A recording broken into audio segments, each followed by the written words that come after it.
August 15 स्वाधीनता दिवस उपलक्षे school छात्र छात्री को नहीं आसी एक नुआ सूचना।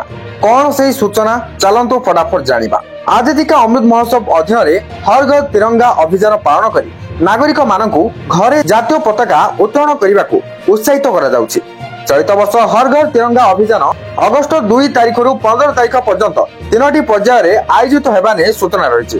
प्रथम पर्याय अगस्ट 2 रु 8 तारिख, तापर द्वितीय पर्याय अगस्ट 9 रु 12 तारिख एवं तृतीय पर्याय अगस्ट 13 रु 15 जाए अनुष्ठित होगा ने सूचना रही। राज्य तथा केंद्र शासित अंचल समस्त स्कूल छात्र छात्री एथिरे सामिल होई निज घरे जातीय पताका उत्तोलन करिवे।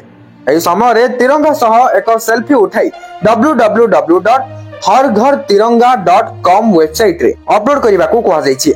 एने केंद्र सरकार निर्देश पर राज्य विद्यालय और गणशिक्षा विभाग समस्त जिला शिक्षा अधिकारी बा डीओ को चिठी लिखिछि। एथिसह राज्यर समस्त सरकारी और सरकारी अनुदान प्राप्त स्कूल रे स्वाधीनता दिवस अवसर रे पताका उत्तोलन उत्सव आयोजन करने को निर्देश दिया जाउछि। जातीय पताका प्रदर्शन समय भारतर पताका संहिता 2002 अनुसरण कराजिबो। तिरंगा सह सेल्फी, प्रभात फेरी, तिरंगा रैली, तिरंगा प्रदर्शनी एवं अन्य ग्रामांचल स्तरीय जन भागीदारी पदक्षेप ग्रहण कराଯାଇ स्वाधीनता दिवस को अधिक व्यापक भाव पालन कराଯାଇ पारिबो।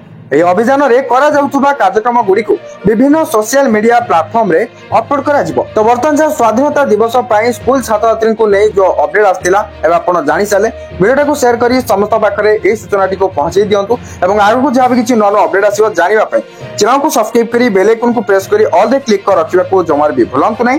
Thank you for watching.